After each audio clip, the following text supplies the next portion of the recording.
Welcome to the Evolver Post Review with the Invisible Man and Woman, Terrell and CJ, all for real love. Hear these thoughts, EOD, rest still in hub, and Coach FC, HW.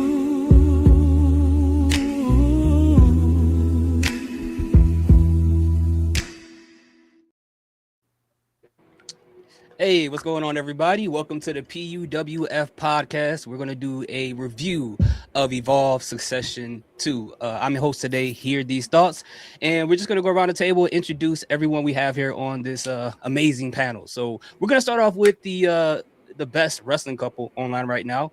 You know, the takes is real. The only thing realer than that is their love. CJ Wolfie, it's real. How y'all doing? I like that. You like that? You like? I just came up with it. Oh yeah, thank you, man. Yeah, my name is Terrell, and my beautiful fiance, the beautiful werewolf. Hello, CJ Wolfie. How y'all doing? And yeah, this is the Evolve podcast, which is being hosted by Hear These Thoughts, and the only way you hear his thoughts is if only when he speaks. There you go. You're right. Right now, I'm right now I'm stuffing my face. You know, I'm having a little dinner. So oh my god, I wish I was in the United Kingdom right now so I could have a Chelsea bun, but I don't have the money for a plane ticket. A Chelsea bun. Macaroni gonna be all right with that? What's talking about? My name is Chelsea. CJ's real name is Chelsea. Yeah. Okay. All right. My bad. I ain't trying to start no problems. Okay, I got you. All right. My bad. My bad. I thought you knew, bro. I thought you knew. Hey, I got it. Oh my god. Okay. Hey, I don't want them problems with Matt. I don't want them problems with Matt Cardona, man. You know. Oh god. Yeah, me neither. No. Moving on to the official godfather of the Vanity Project, EOD3 himself. How you doing, sir? I'm doing good. How about you? I'm doing great. You came in with the Desert Storm voice. I like that. I appreciate it. Feels good. Coming next is my guy, Coach from across the pond. How you doing there, good sir? I'm good, thank you. Unfortunately, I'm splitting up the couple today because I'm sitting in between them. It's not a divorce, don't worry. But I'm happy to be here. I'm ready for Evolve. Let's go. No. Actually, we're doing it's the new day. You know, he's our Grayson Waller. You know, our unicorn boyfriend. Yeah. Yeah.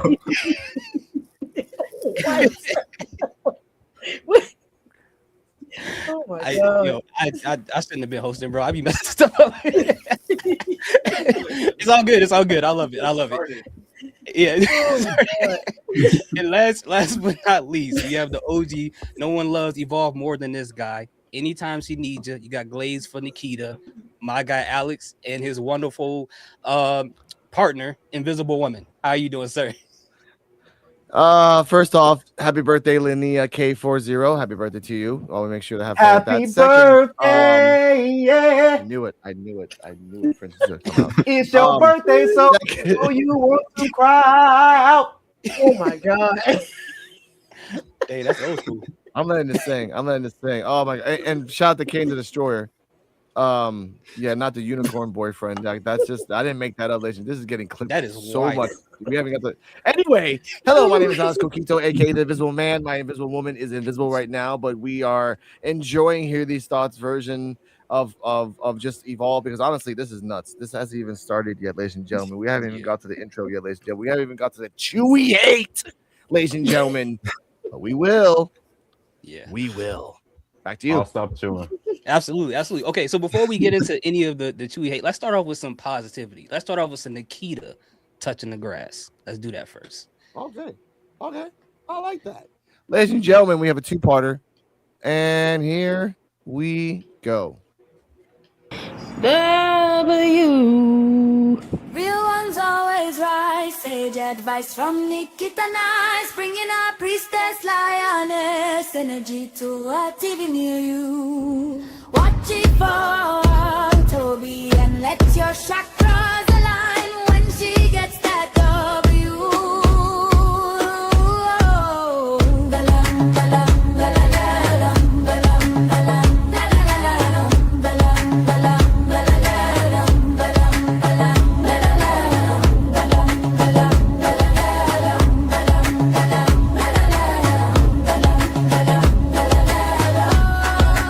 Actually, yes, I have actually always felt the want and need actually to visit Egypt and see the pyramids in person. That's actually a dream as well of mine, is to visit Egypt. Can you imagine a WrestleMania? Now I know it's a sacred ground, so I don't even know if this would even be possible.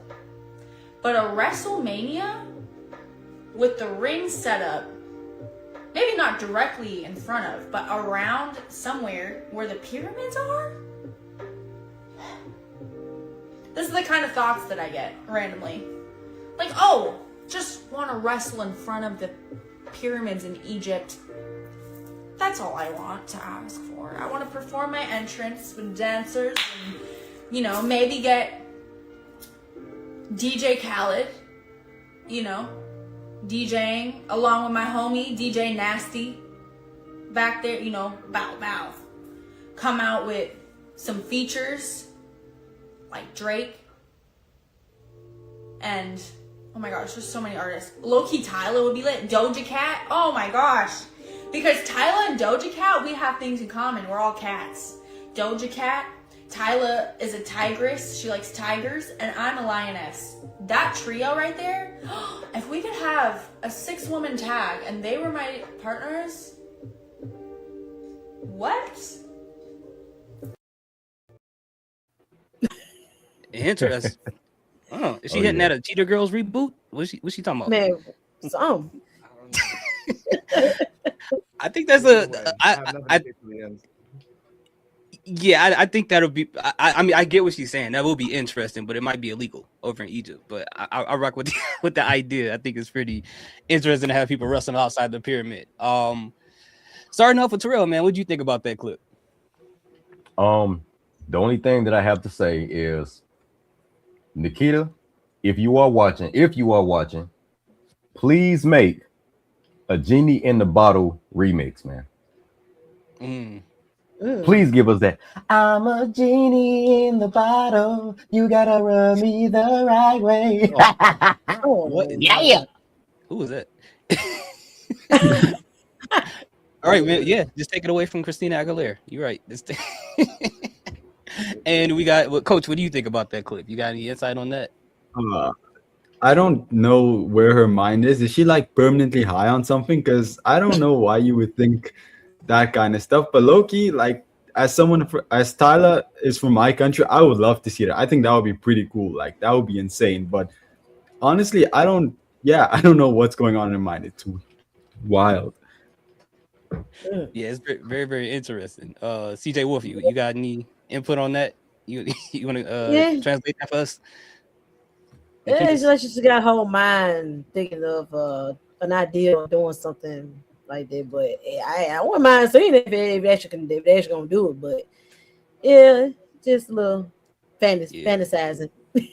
It'd be too much sand in the ring. People be slipping and sliding everywhere. It sounds like it's a good idea, but it sounds like a mess. Mr. EOD, the wise man. What do you think about that? All right, 2 things. Like, one, I'm in Florida, and it's already hot enough as it is here. Yeah. For anything outside, so I can only imagine how hot it would be in Egypt. But it would be a cool little feature on like WWE 2K26, like a little outdoor thing. That would be kind of cool. And 2, like I said earlier, is it Doja Cat? I thought she was a cow because I thought she was the cow. That's how she broke out, right? She's right. Yeah. Like, I'm the cow. Moo. So, she could be an animorph. You never know. Pick and choose. Alex, you got anything to add to the Nikita Lyons Touch of Grass segment? No, I like it. I listened to okay. the whole hour. Like I listened to like almost 90% of that live. It gets worse, ladies and gentlemen, and better depending It on your gets worse. perspective of how you want to think of how she is. All I gotta say for her is that keep it going. Again, everyone here had a collective answer of like this was unique, so therefore no one else is copying it, and therefore keep it the hell going. I Oh yeah. am weirded out, and it's like it's like you see an explosion. You're traumatized, excuse me, but you're wondered by like, oh wow, it looks beautiful, but like, oh my god, that's Nikita Lyons, and that's why I made Touch Grass with Nikita Lyons, because just like it's gall, you can't make this shit up. Honestly, that's yeah. it. Oh, you have to see it to believe it. You have to. It might be a medical disaster for a lot of people out there. You know, heat strokes, all kind of stuff, locusts. I don't know, but Also, wait, one more thing. Also, like I love that she said the Egypt thing. I'm like, dude, you could have said Stonehenge, the Great Wall of China, the Grand Canyon, Mount Rushmore. You could have said any of those places. Like you could have done a Mount Rushmore on Mount Rushmore. Like you could have AI Macho Man versus I don't know, not Hogan. Anyone else? that's I don't know. pretty scary. That reminded me of that Millie I'll, Rock. I'll take it a step. I'll take it a meme. step further. Let's have a WrestleMania on top of the pyramids. Let's not do it outside of it. Let's have it Oh, on top of it. could be next game. Instead of the island, you can have the pyramids. Yeah, have a Royal Rumble up there. Why not? Throw people off the pyramid. All right. That'll be sick. That'll be sick. But starting off with the show with Succession 2, let's get into that. We started off with the Vanity Project in the locker room, and Jackson Drake sits with Swipe Right and says, "Who has it better than us right now? I'm still the champ for about a year, generational title run, carrying a brand on my back, whether on NXT or Evolve." And then Brad Baylor says, "It shouldn't be a shock to anyone that we're the first IDs guys called up to NXT." And then he mentions to Ricky Smokes that he saw the girl that disappeared when Joe Hendry showed up on NXT, and they pretty much discussed the idea of possibly hanging out with sometime in the future. What do you think about that whole backstage segment, Terrell? That backstage segment was pretty awesome because it solves the Joe Hendry variant theory that I had. So the girl, she could still be possibly a Joe Hendry variant, but she does exist. Also, keep in mind that they did not see Joe Hendry when they saw that girl. So I could be right still. But it does, but he seemed like he was so happy to know that she was okay. So I noticed that. And But I'm watching, and Oh, good. I'm watching a simulation of this No Mercy game that I've been playing. It's like a mod, and Farouk beat Bull Buchanan in 1 minute and 15 seconds. Dang, that's quick. Not that, Even in the game, even in the game, Brooks Jensen's dad is kind of lackluster, huh? Oh my Brooke god. Jensen's dad is crazy. I thought that is crazy. Oh my god. But that is his dad. I know. That's what makes it so. Yeah, Because I know what 2 people on this panel. How they feel about Yeah. Brooke man's, Jensen? prodigy. Yeah, we got to No, go back. we'll talk about that. That button will be pressed later on, ladies and gentlemen. We'll. But anyway, keep going. Oh, yeah, and I thought he was relieved that he didn't end up kissing a girl, but that's just me. That's what I thought about Brad Baylor. He's like, "Oh, the girl really exists, so I didn't kiss a guy, so I'm good." Yeah. Ricky Smokes, he looked so happy to know that she was okay. So Yeah, Ricky Smokes looked happy. Yeah, hopefully they celebrated, and I hope he, he did the good deed. You know what I'm saying? Oh. Amen. All right, Coach, what did you think about the backstage segment?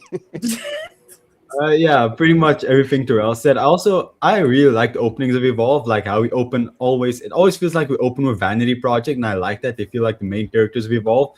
Yeah, I don't have a lot to say. Terrell basically said everything I wanted to say. I just love that we always open with like a backstage segment or like a cold open that like brings us into it. I enjoy that a lot.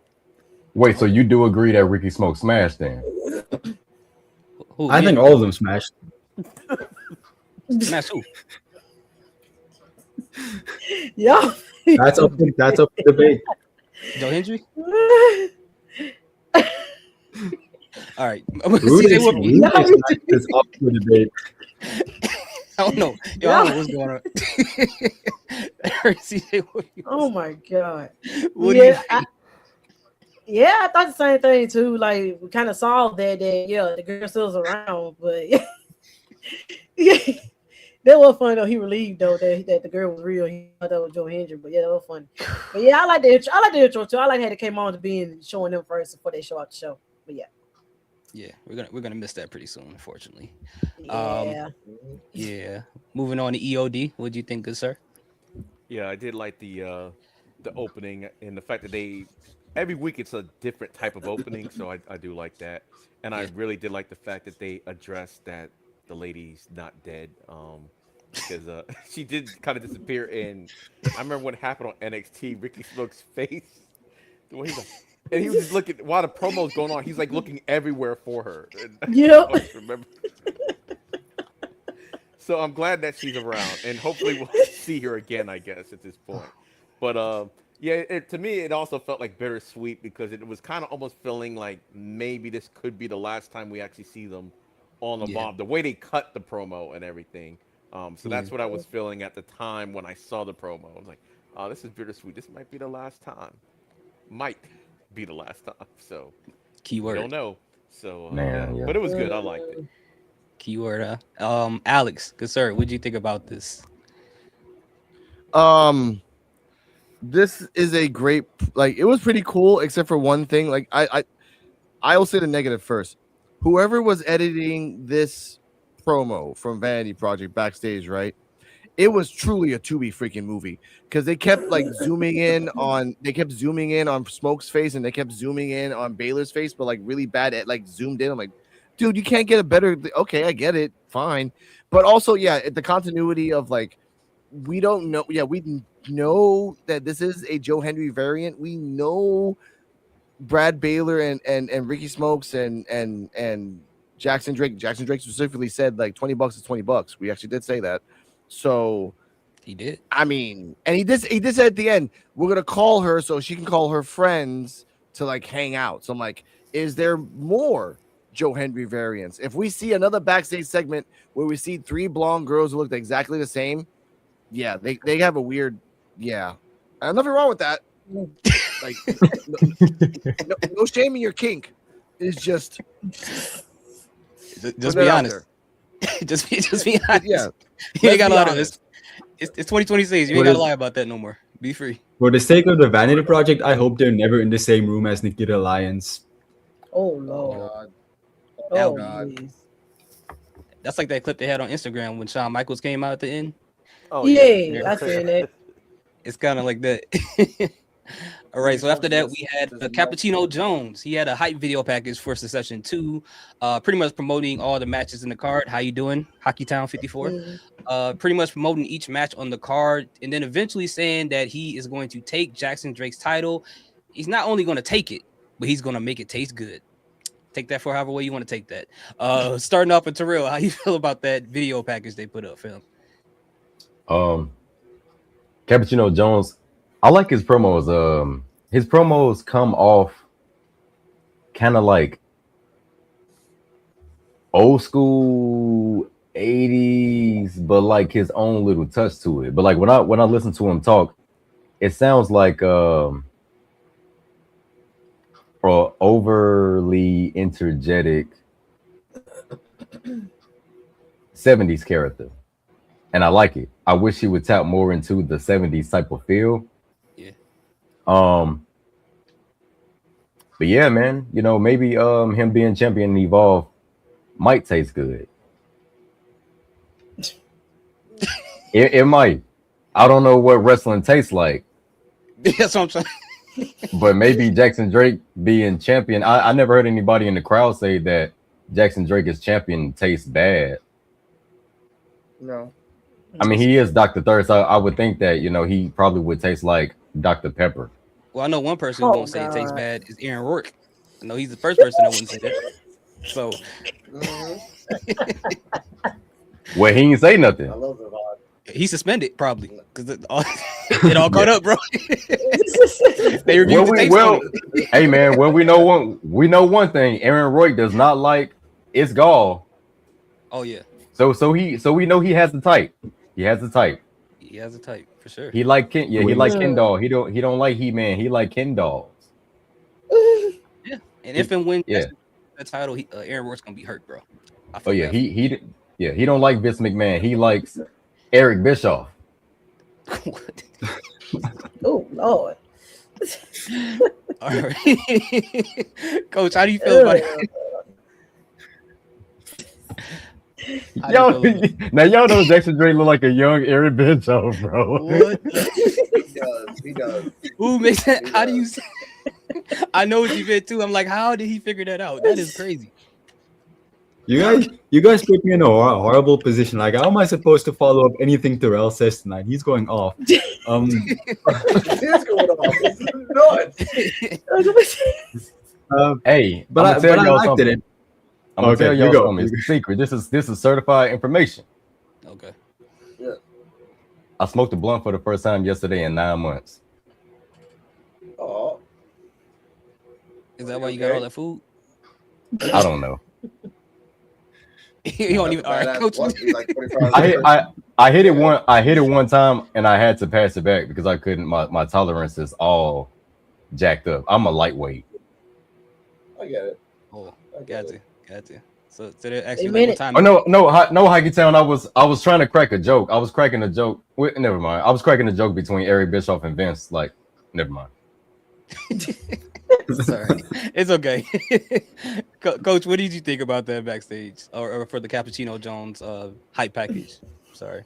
I liked it. It felt like they were trying to set him up to be like important for the show. Like he was gonna win tonight, and this was an important stuff. But like in hindsight, it felt kind of weird. I don't know. It was like we were building up towards this, and then yeah, I'll talk about it more in the main event. But I liked it. He's pretty good on the promo. Like when he was first on Evolve, he didn't really cut a lot of promos, so we never really got to see the side of him. But now that we've had a lot of promos in the last few weeks, he's actually really good. I really want to like see him actually cut one in the ring. I have like some serious in-ring promos with Jackson Drake or someone. I think that could be really good. But yeah, I think it was good. He did well. Good. CJ Wolfie, what do you think?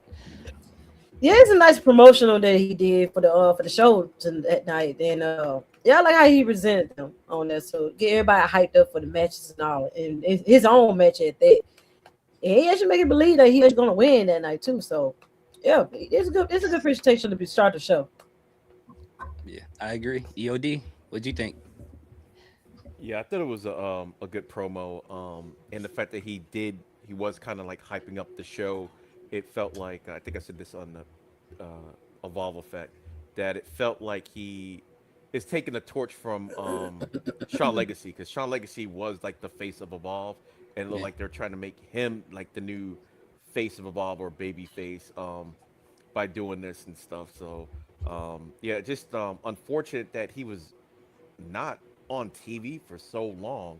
That's the only thing. That's the only thing. But he's been back the last couple of weeks and everything. He's been doing good, so he does deserve it.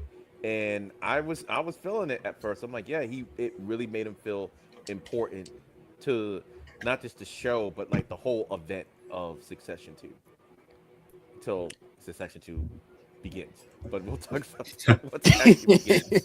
All right. Alex, good sir, what do you think? I did say this as well in the Evolve Effect with Dose Evil. I'm like like the coffee puns, he's getting like more refined on that. Like just again, I would like to see him as Dark Roast Jones. We'll get that eventually in this lifetime.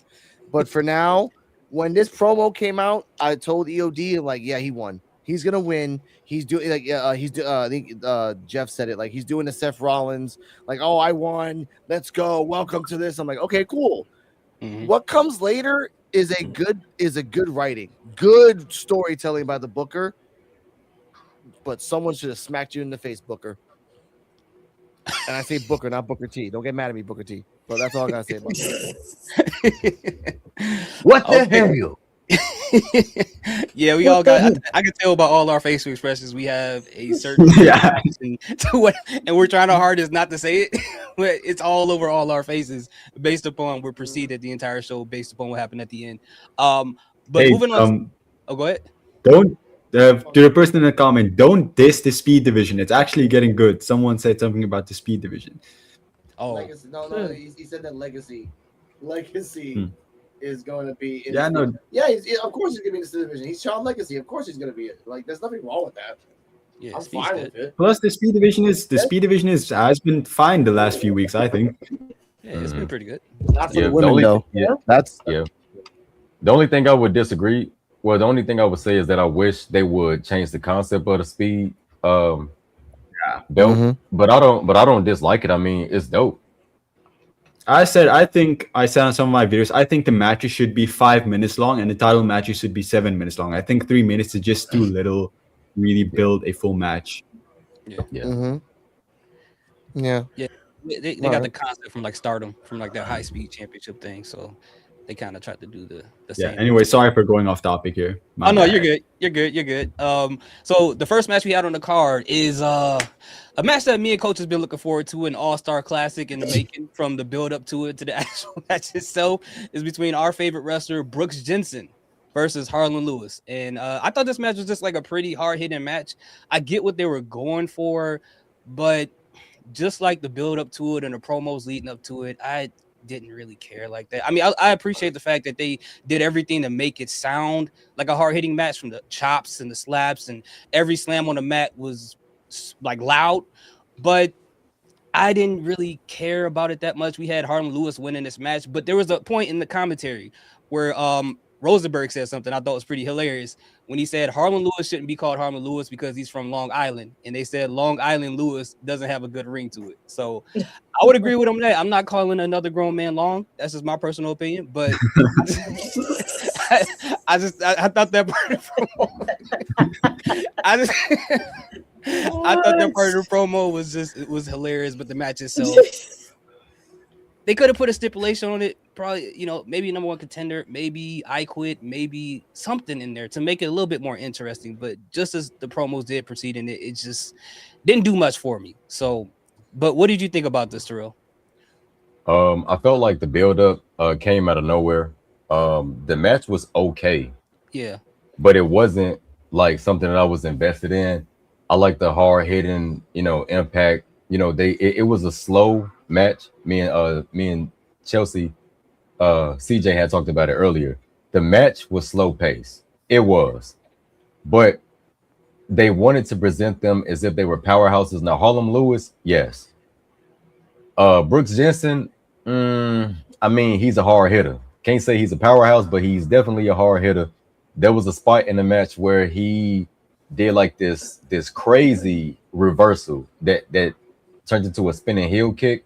I thought that was pretty cool from Brooks because he is a tall guy. Like, he does have some country boy size to him a little bit, but he's just slender. I love that Harlem won because honestly, I didn't want Brooks Jensen to win. I feel like he didn't really need to pick a fight with Harlan Lewis. If anybody needed to pick a fight with Harlan Lewis to, claim that spot of wanting to be the Evolve champion, was the so-called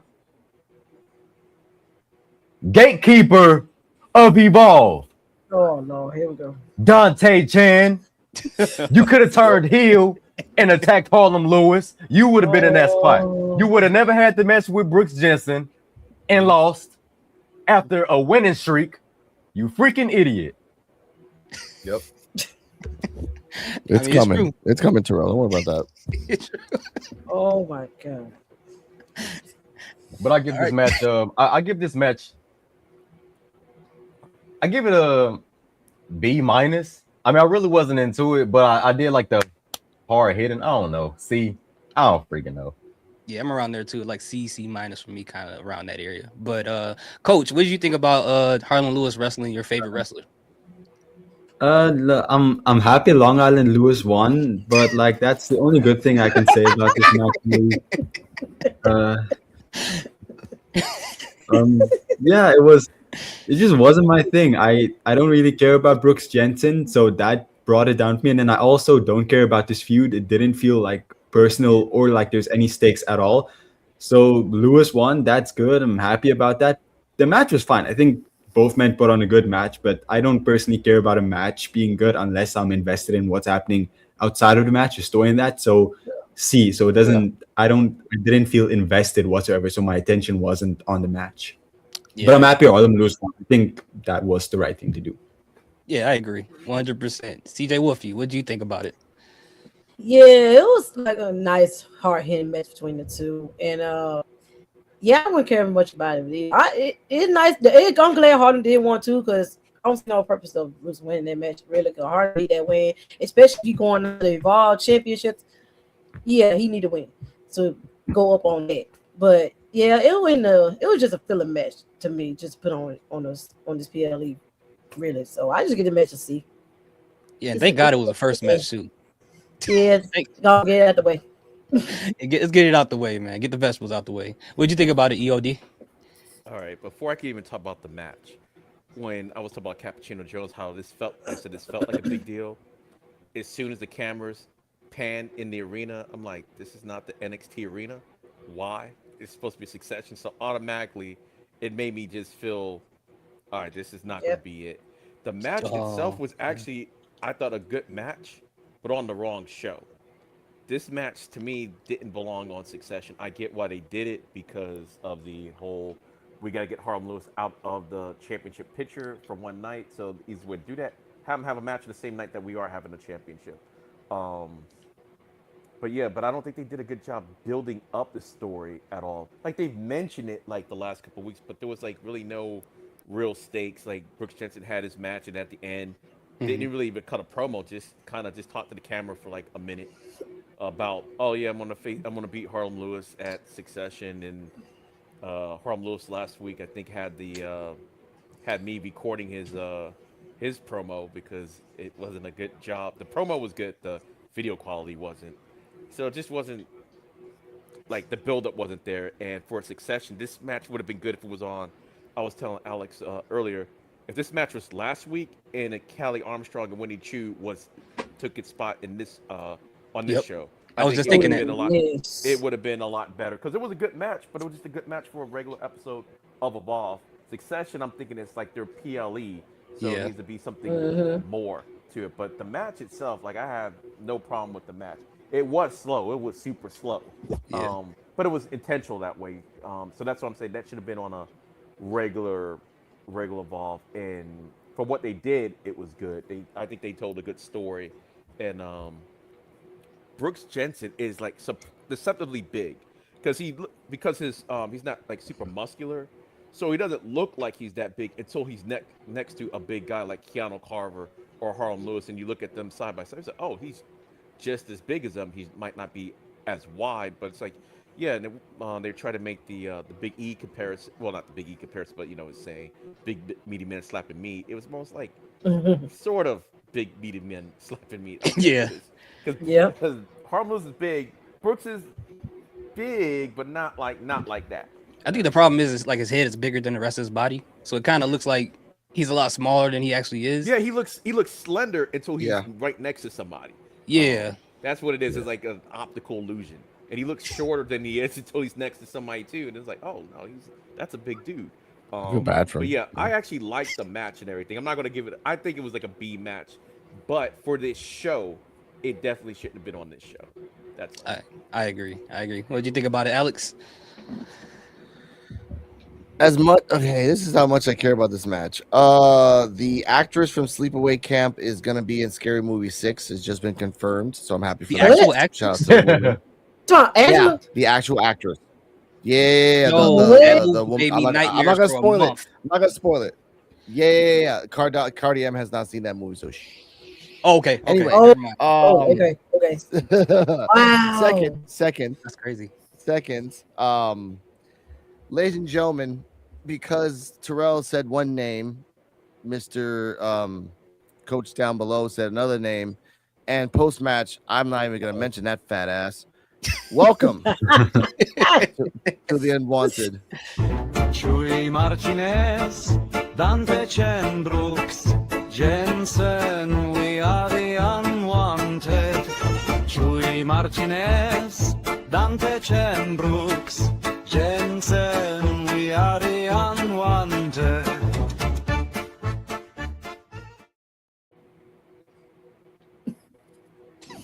Other than that, this match was slow. This match was 8 minutes and this match was 9 minutes 33 seconds. Remember the time, ladies and gentlemen, for later. That kick that Terrell said, it was a cravat kick. That's what it's called. Okay. When he does a little thing like that, it's a really cool kick. Oni Lorcan used to do that too. It's really Oni a little Lorcan. different. Oh, Yes. I was actually watching a couple of Oni Lorcan matches back in 2016, 17 in NXT just to remind myself. I guess they banned slapping someone in the face. I mean, come on, guys, it's wrestling. You could chop somebody in the face 7 times, and if they get concussed, it's life. It's part of the game. Yeah. You know, oh damn, holy crap! Oni Lorcan was power slap before power slap. He was. He was. No, you're right. Wow. You're right. Yeah. And that's how much I care about this damn match with Brooks Jensen, ladies and gentlemen. Dude, I would literally watch Oni Lorcan and Danny Burch matches just to see Oni Lorcan smack somebody. man. And those smacks were hard, man. Oh man. But moving on to we're not gonna say his name. We know who we're talking about. Post the match, Harlan Lewis had a conversation to a person who wasn't there. And Harlan Lewis said the obvious. He said, "There's a lot of people in the locker room that can't beat me, but that doesn't make me a champion, does it?" He's right. That doesn't make you the champion. And he said, "Whoever wins between Cappuccino Jones and Jackson Drake will be just keeping the title warm for me." I don't know if anyone has anything to say about that part or if you even care about that, but if you do, we'll start off with Terrell. Yeah, we had Wolverine. He was being interviewed by Chewbacca. And his best friends are Wookiees. I don't know why he hang out with a bunch of Wookiees, but it's weird. Oh my god. It's all Disney, right? Yeah, man. It was a Disney affair, you know, WWE. Yeah, man. The whole Disney family was there. All right, Coach, what'd you Except think for about drunk. I wanted to add that, except for drunk Princess Leia, aka Thea Hale, who's sad in her house. It's documented, ladies and gentlemen. That's not me. We love you, Thea Hale. Stop drinking. Oh my god. Oh man. Actually got really hyped for potential Harlem Lewis and Cappuccino Jones feud for the championship as soon as this promo happened, and then the rest of the night happened. So like all those dreams went away. But yeah, that's all I have to say. It got me excited for the main event, and then the rest of the show we'll get to how I feel about that later. Oh man, I can't wait till we get to the main event. We all got a lot to say. Oh my god. All right, CJ Wolfie, what'd you think? It was a nice promo. Yeah, looking forward to seeing him going at the whoever wins tonight. Yeah, not much. What are we watching right now? Why do you got No Mercy on the screen? No, what the? My bad. My bad. Lord Jesus. Well, thank God it was just that. That's all I'm saying. Thank God it was just. What you got going on? My bad. My bad. I'm sitting up here watching. I'm sitting up here watching computer fights. I'm just saying, if it was something else, you had to create a whole new YouTube channel, bro. We're about to see Exactly. Stu and Alex. If it's me beating the crap out of Chewy Martinez, I'm happy with that. But back to you, CJ. I'm sorry. Man, I Oh no, wish. I don't know. I'm good. All right. I was gonna say, if You you good? could make a video of you and Chewy Martinez boxing, oh man, it'd be amazing. Oh Lord. Sure. Oh, you can call it boxing. No, Yeah. I know. No, it won't be Succession 3. It's Chewy Martinez at the Titantron doing that, and me from behind with a barbed wire bat beating the crap out of him. Bing, bing, bing, gun. Let's go. Anyway, we're out of here. I don't get paid by the hour. You guys are the perfect enemies to lovers for a dark romance story, Alex. Coach, and your part 2 was Brooks Jensen. Okay, so let's be real. And the trilogy is Dante and Terrell, and on top of Volcano. Because Dante, man, Dante know what to do to get on my good side, man. Dante know what to do to get on my good side. Yeah, Dante and Terrell. I don't want to know what he has to do. And not only that though, and not only that, I know one time, I know somebody got upset with me because they didn't agree with how I felt about Dante Chan. It's kayfabe, bro. Yeah. Oh, someone took it seriously. Do you understand what kayfabe is? Oh my god. Well, yeah, Dante Chan still shouldn't exist. My hate isn't kayfabe. I'm serious with my feelings. Oh my god. Okay. Of course. Oh, I have to say this. I'll have to say this too legally. Okay, yeah. My hate for Chewie is kayfabe too. Okay, legally, I have to say that. All right, everyone's saying it now. I guess on yeah. It's an act. Yeah, it's one act. big act. It's an act, bro. Yeah. Because it's a some stage I'm play. not acting. The world is a stage. The world is a stage. I don't want to offend anyone. Oh my god, you hate Dante Chan? Oh my god. Yes, I hate Dante Chan, and I hate his chin. How about that? I hate Chewie Martinez. Look, I hate Chewie Martinez when he did the whole thing with and EOD sent me that. Like, oh, look at Chewie Martinez chew on this. I'm like, you gave this motherfucker 3 minutes to. Are you serious? Are you? This is sad. Oh yeah. Like you fired Kelly Kincaid to give this guy 3 minutes? Really? And then the rumor has kids. I get it. Yeah. Yeah, and then a rumor has it that a Road Dogg is either fired or he left. He's half fired. He's still fired, but he still has to do a couple obligations before he gets out the door. It's just been confirmed. Well, that's what happens. That's what happens when you don't agree with everything that someone does. You get turned into a target. And they automatically already hired someone else, like a woman, to be the co-creator, co-head writer in SmackDown. Like I forgot what her name was. Wow. They already said her name. She got a bump. I wish Trey Martinez would do something to get fired. Please. He's probably a part of he's a part of the Kiss Booty Club. That's what he's a part of. The Kiss Booty Club. He looked like he kissed booty, man. Kiss booty. Yeah. Well, back to kissing booty. Yeah. Okay. by the way, okay.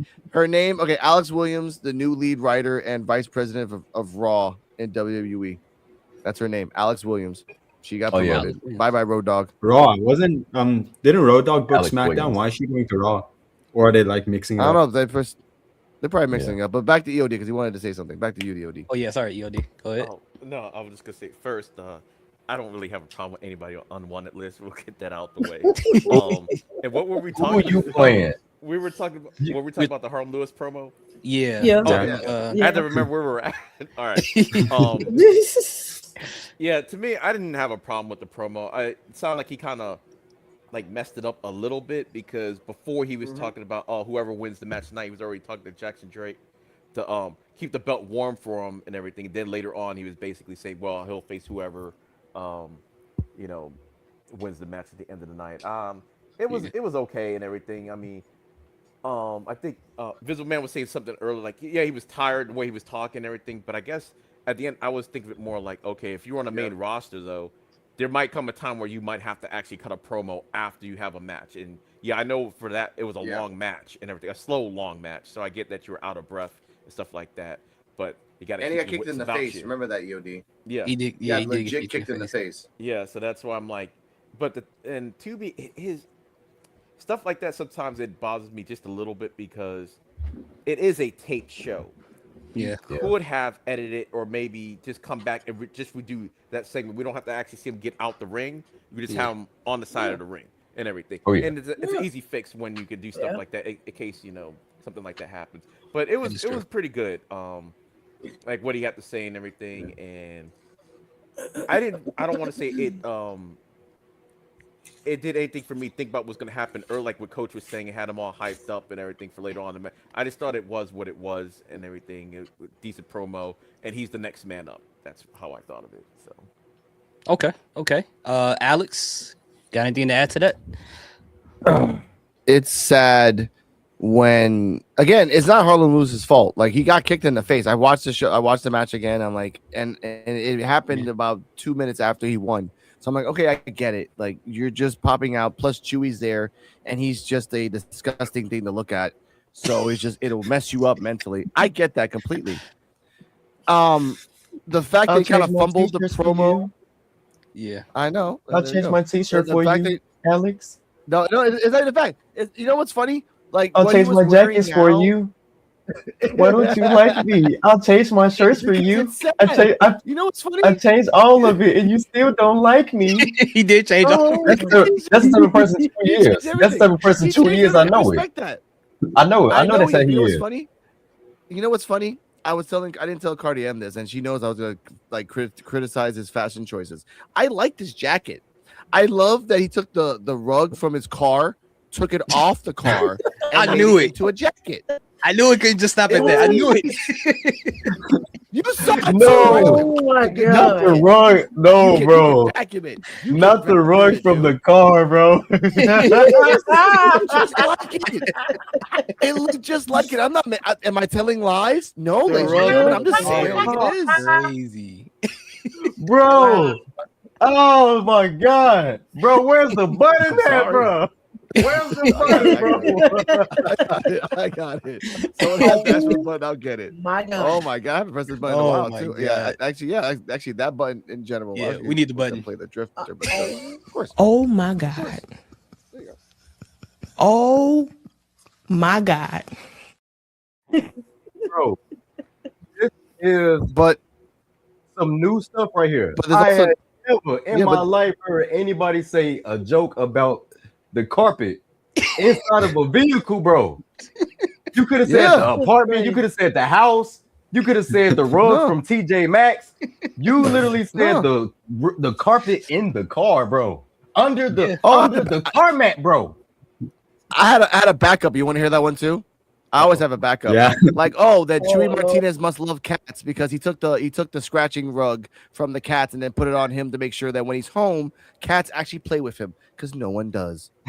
Oh, that explains it though. That explains why Harlan Lewis couldn't talk. He could smell And the then cat and piss. that Bro, Oh my god. Yeah. hey man. I can see him doing that though. I can see him. I can see Yo, him like, oh he be my like, Alex, God, you bro. cooking me every Didn't single y'all, week. I'm gonna bro, wear something he ain't never seen before. Go ahead and scrape Bro. up that car carpet. Let's make something out bro. of it. Like, Wow. I can see. Yeah, I don't- Terrell, go. I don't know bro, what- I don't know what this, bro, a jacket made out of a cat scratcher from his house. So when he goes back from work to his house, Mhm. he hopes that cats play with him, bro. Hopes, not makes Hopes. Hopes. That is crazy. Double entendre. I don't bro. know. I don't know what Double Alex entendre, does bro. in his personal life. I don't That's know a what double- Alex that's a does. in his double personal life. entendre. I just imagine he's sitting 24/7, having a notepad, writing stuff what he wants to say about Chewy 24/7. Oh, no. Thinking, I yeah, don't that's- bro. write shit. Look, If anybody, Chewy, I am in a Leonard Skinner flow state right now. You talk about Chewy, I'm Leonard I'll go and I'll keep I'ma tell you going right on now. this guy. I got two more jokes, but I'm gonna save it for next week. Coach, we got to Bro. call Tubi and we got to get the records of how long Alex had kept the screen on pause when Chewy's on the screen. We need to know. he got some in-depth roasting going on here of catastrophic proportions that I've never thought of. bro. A car rug, bro. Oh man, Like this he man- can't- man, He says man- he has this nothing man personal can't get- against Chewy, but then he says these stuff. this man can't get action from he can't get no playtime with his kittens or the ladies, man. He wearing the carpet. Lord. He can't get no cat. Alex. He has no. No, cat. No, because Oh my you God, know why? you- No, you know why I have no reaction? Because I just realized the same jacket that he got it from the car rug, he can put it back on the floor of the rug and use the things for the arms as seatbelts. Just put it back on the car. There you go. Boop, put it back. There you go. It's a multi-use jacket. Again, can we keep going? Because I don't want to talk about Chewy for the next 10 minutes. I can.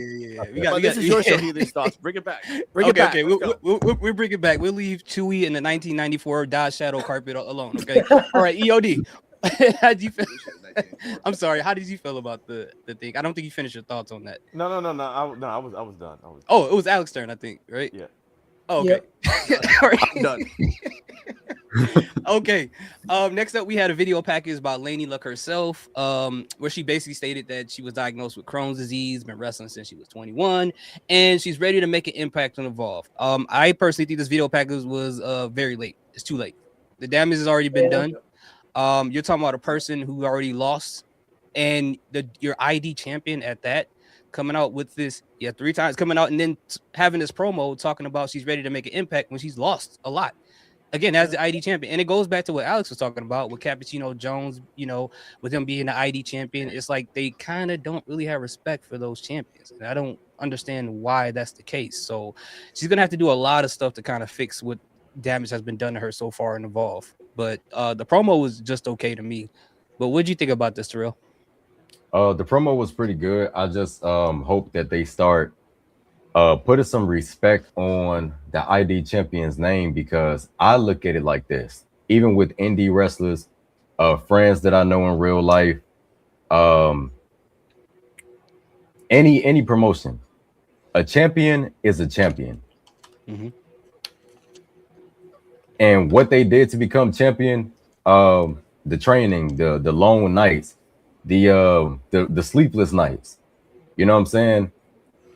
For them to get to where they at, even though they're not on the main roster, different things like that, they're not in NXT, they're still a champion. And you cannot take that away from them. So I feel like they need to put some respect on their staff's name, man.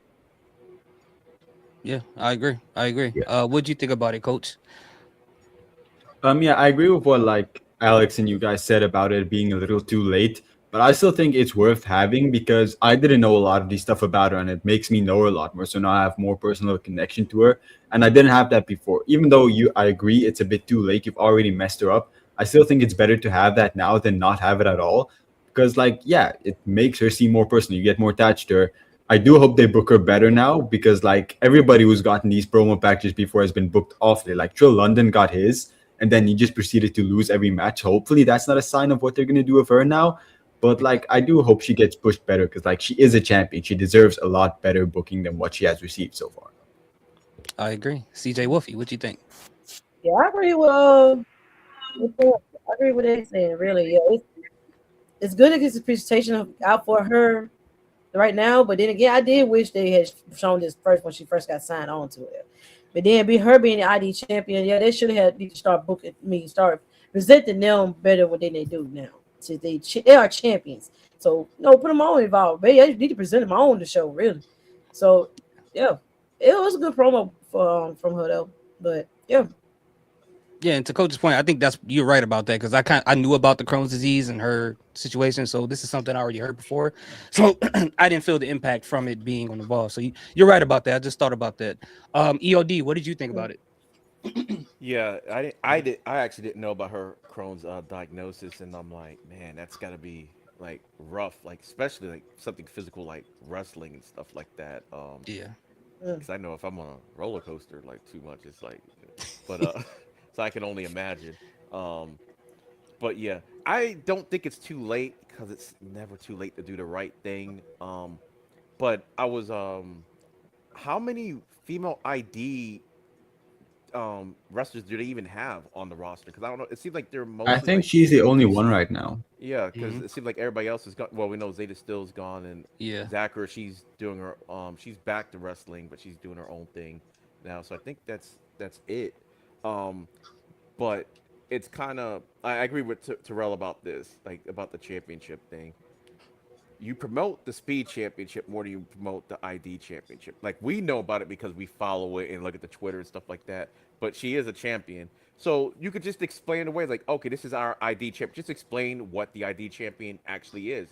It's just a championship that they go and defend on the independent scene. That's it. So that's all you have to say. But this is our champion. This is our one. And this is the person that represents us when we go out there into the wild and everything. That's all you have to. That's basically all you have to say. And let them come out with the belt. Well, yeah, let them come out with the belts. Because they're champions. And I know it's taped, but you also know it's taped. So you just do what they're doing with Vanity Project. Okay, as long as before the show gets done, you just don't do anything. You don't do anything crazy and have the belts change hands. That's all. Y'all can control that. So it's it's going to be important if you make it important. That's all. Just let us know. It's she's also the ID champion. So that's all. I also want to tune in. They pre-tape a lot of these segments, so if the wrestlers don't have to come out with the belt if you don't want to spoil something, because it's all pre-taped. But you can cut the set or make the backstage segments with them having the belt and then acknowledge on screen that they're the champion. Yeah. As long as you acknowledge and make everybody know, hey, these are the champion, and they see them, it doesn't really matter if they come out to the ring with it or not. Yeah. But yeah, I get why they might hesitate, but there's so many workarounds that it's not really necessary to not do it. Yeah, just acknowledge them. Put the little ticker thing. Oh, ID champion, because you can always edit that out later if you want to. So that's all. Just let us know who the champions are, so people will like, oh, that's ID champion. Oh, what is that, or whatever the case may be. But no, oh, this person is important. Yeah. That's all. Yeah, before I go to Alex, the only thing I will say is if they do present them showing us that they are champion, if they book them the way Laney has been booked lately, it wouldn't be a good look.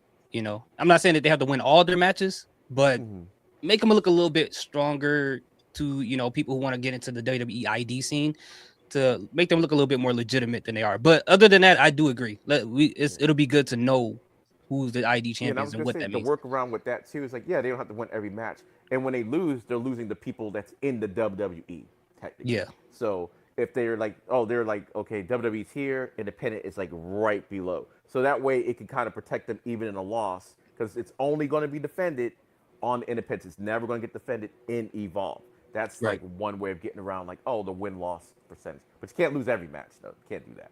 You can't lose every match. Yeah. What do you think about it, Alex? Oh, my bad. Okay, no, I'm good. First off, I do like that Laney Luck. You didn't have to talk about your Crohn's disease, and I've actually met someone as well who has Crohn's disease, and it's different levels of like stuff for that. But to understand, and I think Jeff said that on the Evolve effect, like to wrestle and then to travel for hours at a time in a car, sitting down, doing this, like it's hard work. But then you have to be a wrestler on top of that is endearing. And the fact that you don't even say that she's the ID champion, and then on top of that you put, and you're right, hear these thoughts, it was late. If you would have did this promo on the first time she appeared before she fought Carmen, that would have gave her like a little bit of babyface underdog. The fact that you showed her against Carmen and then somebody else, and then Harley Riggins literally broke the fourth wall and said, hey, this jobber coming in because she didn't got no entrance, proves itself that you don't give a crap about her, but now you do. This happened when, remember the Aaron Rourke thing where they promoted his ass for like 4 weeks straight, and then he was in a tag match and he lost, and then Mathers is like, I'm gone, going back to Philly. So I don't know. I want to chime in with something. Yeah. Do you guys remember early on Evolve, where everybody watched it, that sometimes they'd show like cut out segments from the wrestlers, the ID wrestlers on their Evolve, or not on their Evolve, on their indie shows? Like I particularly remember one of Vanity Project cutting a promo while they were on the indie scene with the championships. I think they should bring that type of stuff back. Like show us what Laney Luck is doing. That way you don't have to actually have her on the show presenting the championship, but you can still show that she's a champion. She's dominating out there. Like you've done it before, you can do it again. I think that could be a way to like present her as a dominating force without having her to win all these matches on Evolve necessarily. EOD used to show that. He was the one that showed the first time when Vanity Project with Bryson Zeta Steel were like in this indie show, like, oh yeah, I'm the champion, and I'm like, this is something I've never seen before, where they're actually bringing their Evolve stuff to an indie show, random place. Random as hell, but that was the start of it. I wish they brought it back. You're right. Lady Luck has fought Ivelisse and so many random women that we haven't heard of in a long time. You don't have to give them money, but you can say, hey, she fought these people. That's it. Put some eyes out there. Like I love Layla and Mason, but that's it. Go back to you. Thoughts? Yeah, no, I agree, and I think they had that small video package that showed her winning like 1 or 2 matches, I think, in Evolve, but that was about it. But moving on to the next match, we had the match for the women's Evolve Championship between PJ Vasa and Kendall Gray in a street fight with Tyra May still in the VIP section. PJ Vasa sets up Kendall for a power bomb on top of a steel step in the center of the ring. Kendall Gray reverses it with Shades of Grey onto the steel steps and then wins with a pin. I thought this match overall was actually pretty decent. As far as it being a street fight, I thought it was not as street fight, I guess, if that's the term I could say. You know, it'd be a lot more been used in there as opposed to just the couple of steps in the one table. And by the way, Kendall Gray, if you're next to a table and next to PJ Vasa, run, because it never works out for you at this point in time. But I thought the match was pretty, and I think it being a street fight, it pretty much helped PJ Vasa just to kind of cover up her mistakes as far as, and I like PJ Vasa, but wrestling's like someone like a Kendall Gray, who was like in a supreme wrestler. She's better than pretty much like majority of the roster, even on NXT. It'll make the other person look really bad. So with having weapons in there, it kind of got close to evening things out. But you know, overall, I thought the match was pretty decent. What'd you think about it, Terrell? Yeah, the match was good. I enjoyed it from start to finish. I feel like it was a good way to have PJ Vasa more comfortable in the match by making it a street fight, because Yeah, you know, Kendall Gray, like you said, she is, first of all, she is a technical wrestler. And she's very good at what she does, even just being in Evolve. And we've seen her on NXT. I'm pretty sure she could probably go with some of the women, if not majority of the women on the main roster as well. I know most people would say, you know, she's not ready, but then that means that they don't watch what we watch, because she's dangerous. if you saw that match at Deadline, you know that she's ready. Hey, PJ Vasa, man, she is a powerhouse and a brawler. So a street fight is definitely a good call for her, because you know that's right up her alley with her wrestling style. I definitely give this match a B plus for sure, a B plus. And yeah, man, you know, Kendall Gray, she is still our Evolves Women Champion. All right, Coach, what'd you think? Overall, the match was fun. Unlike, I know you said that you didn't like that they didn't use too much weapons and stuff. I don't think that mattered a lot. I think it was fun. I don't think every street fight needs to be pure weapons, because like sometimes you just want to beat the person up with your own hands. Right. The match overall was fine. I'm gonna give it a A minus. I really enjoyed it. The result, however, is not one I like at all. Not that I don't like Kendall Gray. I love Kendall Gray. But it really felt like it was time to have PJ Vasa win, because like how many times has she lost in a match against Kendall Gray now? I think it's the third time, like a triple threat match. And then did they have a one-on-one match? Maybe I'm not remembering. No, they never had a one-on-one. Overall, she's lost to Kendall Gray too much by now, and I don't think it's gonna hurt her. I think she's gonna be fine. But it felt like this was her moment to take that championship, and also felt like Kendall Gray's like they've been having her on NXT so much. It felt like she was going there. So I don't know. And then afterwards, she had that whole thing with Tyra May Steele, and it seems like they're going there. But I don't even know how I feel about Tyra May Steele potentially being the one to take the belt off her. So I'm feeling very conflicted on all of this. So the match was good. The result is not one that I don't know how I feel about it. I'm feeling very weird about it. But yeah. Yeah, the result was kind of jarring. I mean, I guess the weapons part, it wasn't a big deal to me. It was just the more tame street fight that we've gotten on Evolve. But it didn't make the match terrible to me at all. And to the Tyra May Steele thing, I don't know if she's gonna win or not, but just the match itself between those two technical wrestlers, I think it's gonna be real good. I can't wait to see what happens there. CJ, what did you think?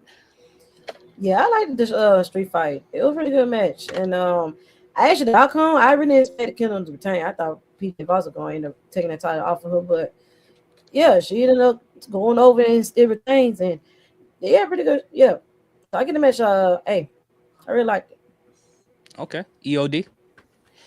Yeah, I really did like the match. I did like the spot with the table where PJ Vasa pretty much engulfed Kendall Gray and went through the table. I thought that was a good spot.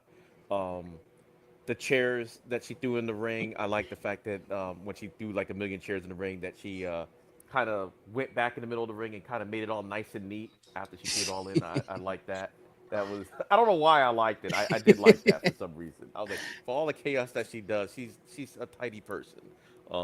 Is it like an OCD thing? Like you're like, I don't know. I just like that. I just never seen anybody do that before. It's just I just see people just toss it in there, but she's like, no, they make it nice and neat and everything for this ass whooping. But okay. But I do think what brought the match down a little bit is the fact that it was in the dungeon. This should have been on NXT. an NXT camera crew, because we see the chaos that could happen there. Like they could have this, did everything the same that they did in this match, but had it in the NXT arena, and I think it would have came off a lot better. And maybe somebody goes through the perch like people have been doing like nowadays. I think it was something like that.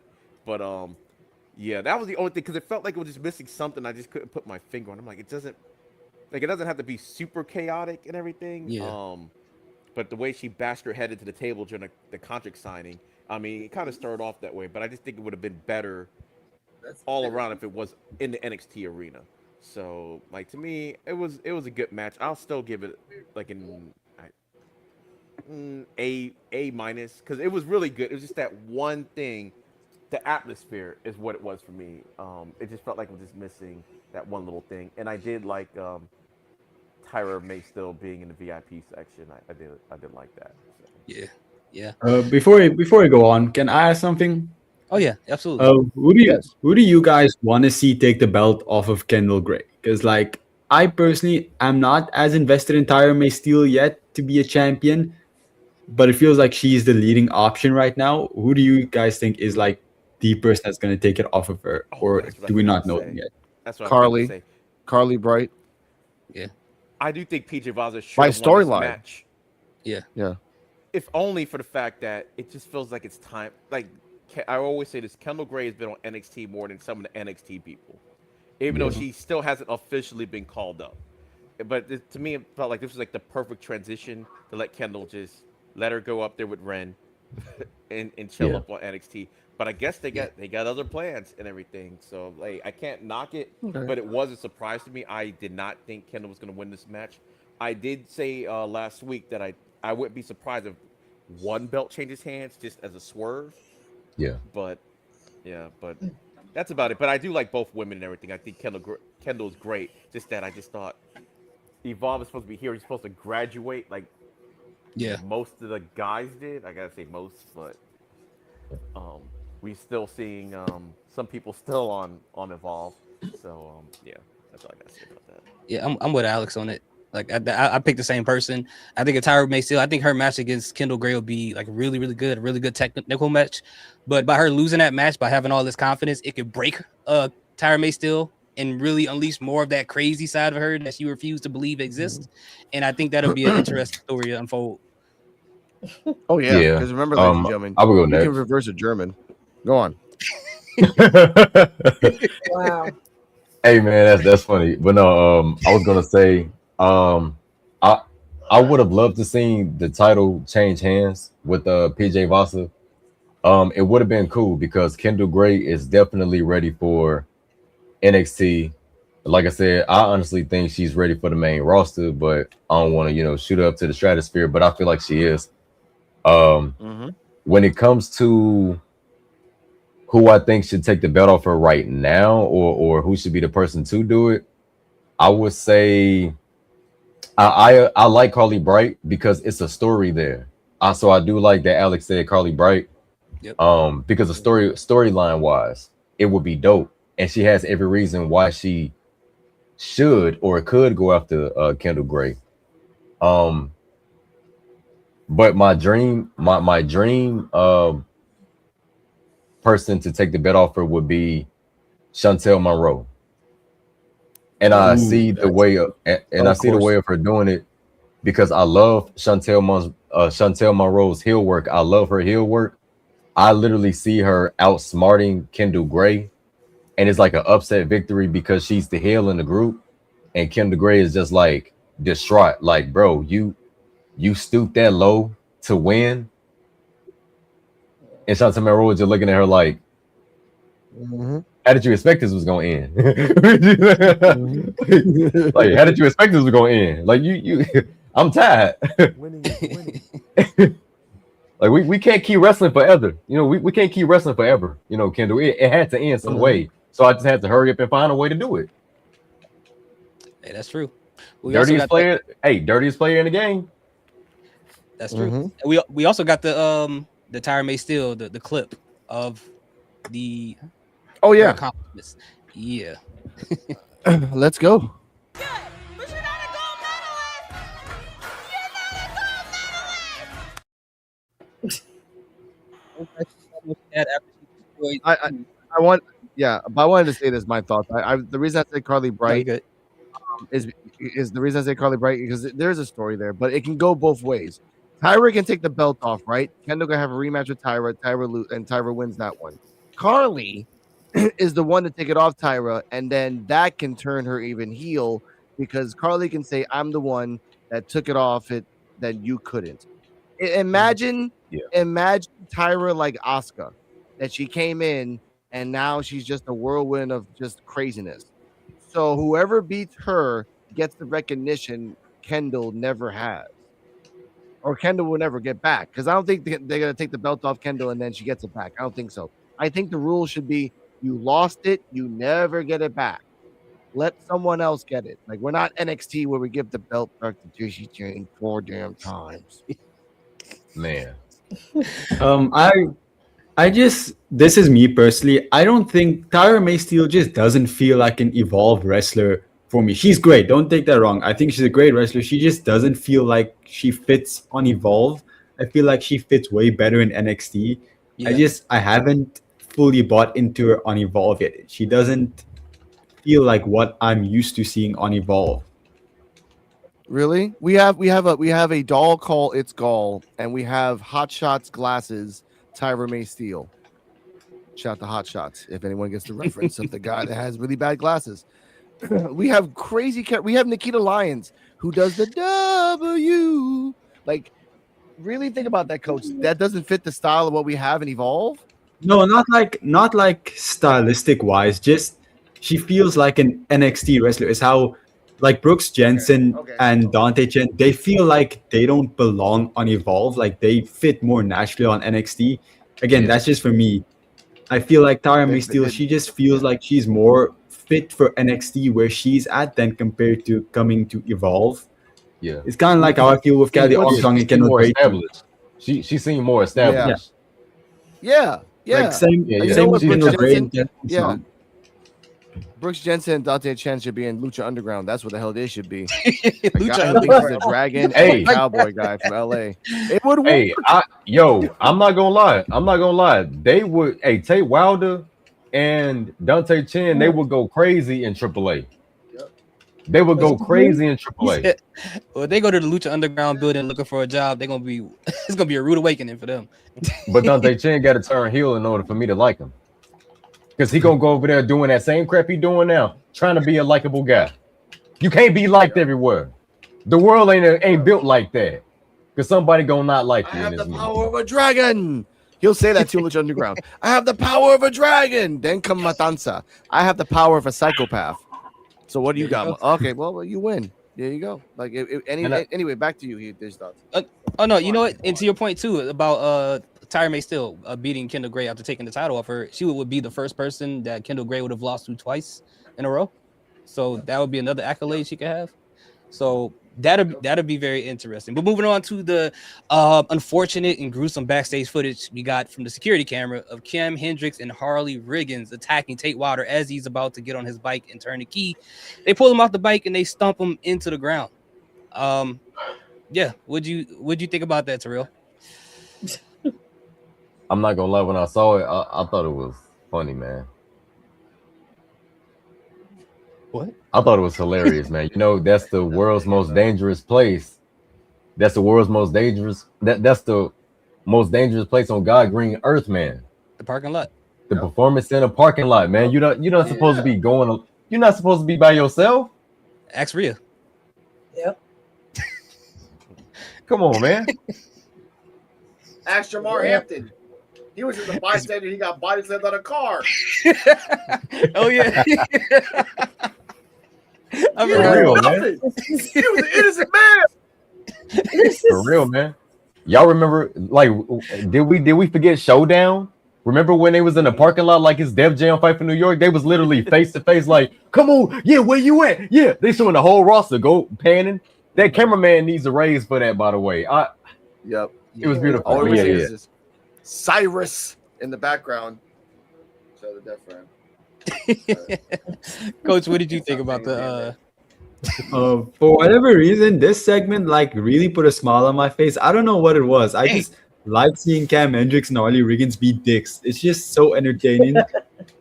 I genuinely enjoy what they're doing. It feels like those high school teenage drama movies in like the 2000s where you just have a bunch of airhead jocks beating everybody up. It felt like that kind of stuff, and it's entertaining. So I actually really Yeah. enjoyed it. I hope they keep beating the shit out of Tate Wilder every single week in some weird way. It's Yeah. like burst into him while it's changing in an locker room, just whoop his ass or something. I think Right. that could. I want to see that. They get What called did to the Tate principal. Wilder- They get called to the principal's office, and then the principal was like, "So you two, were spotted bullying Billy for his bike? No. Well, here's the security footage." That's Hey, man, not that's us. pretty funny. That's not us. I mean, that's pretty funny. I mean, no, I mean that's not us. That remind me. That remind me of the old Jumanji movie back in the day when Alan Paris got jumped by those kids when he was in front of his dad's shoe shop. That remind me of that. Need a male version of Mean Girls. That Oh would be my good. That is Oh my god. CJ Wolfie. What did you think about this innocent man getting jumped outside? It was slick funny. I ain't gonna lie, it was funny, but it was crazy too though. But these two, Jeff seen that clip earlier before we start the show. Was just it was hilarious and entertaining too. But they got them going if they're gonna make this stuff as a tag team. If the other wasn't gonna be on there with them, they'd be a hilarious tag team. So yeah, I liked it. It's crazy. Man got jumped out there. He know not to just go ahead. That's a dangerous spot. No, don't just sit there. But yeah. Yeah, you got to get Don't conceal and stay in carry out there. if you're gonna be out in the parking lot at the performance center. You gonna have to. I just want to say regarding Cam Hendricks, I'm really surprised with how good he's been because when he was on LFG, I never really felt anything for him. He felt very try hard on LFG, but ever since he's come to Evolve, like he's really been one of the standout people since he's debuted. I feel like every time he's on screen, he's like insanely interesting. So like, I'm actually really shocked because when he was on LFG, it was like, I don't know how this guy's gonna fare, and then he came on, he was like, oh okay, so he's that. Yeah, and they kept playing heavy into him Ball dating feels Maxine. He featured it in a rock. Yeah, absolutely. EOD, what'd you think? Oh yeah, just like the rest of y'all. When I first saw it, I thought it was funny. The funny thing is the clip that we did see.